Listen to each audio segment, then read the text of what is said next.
Good morning. Happy New Year. Ito po si Nanay Lynn Channel. Naglalakad po ako 1.5 kilometer. Papunta po doon sa bahay ng kapatid ko. Ayan.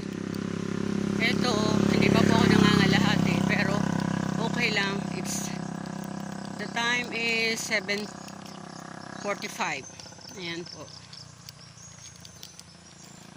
Ito po ang life ni Nanay Lynn Channel dito sa Pilipinas. And I'm living now in Leyte, Eastern Leyte, Javier. The city is Tacloban. But we are in the very far barrio, barangay. Anyway, here is safe to walk, even it's far. Not unless it's night, but daytime is okay.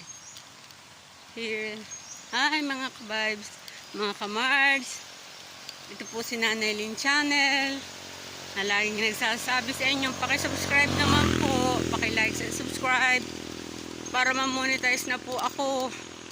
Matagal na po akong nagbablog at nagcha-charity vlogger po ako.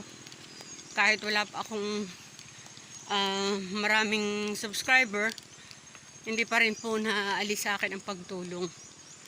Marami na po akong napadalang mga charity vlogger na tumutulong din sa lalo tigit mga senior na walang bahay. Pinapabahayan po kahit papaano at binibigyan po ng ayuda. Ito po si Nanay Lynn Channel. Kumusta na lang po. Please like and subscribe. Ayan, malayo pa po ako sa bahay ng aking kapatid. This is only, I think, one half of kilometer, I think. But the kilometer is 1.5 kilometer.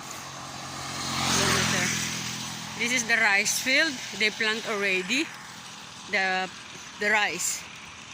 And this season is the time to plant the rice.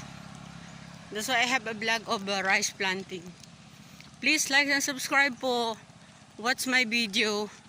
At it's a big support for me to help more the needy people. God bless you po. Thanks for all the subscriber and supporters.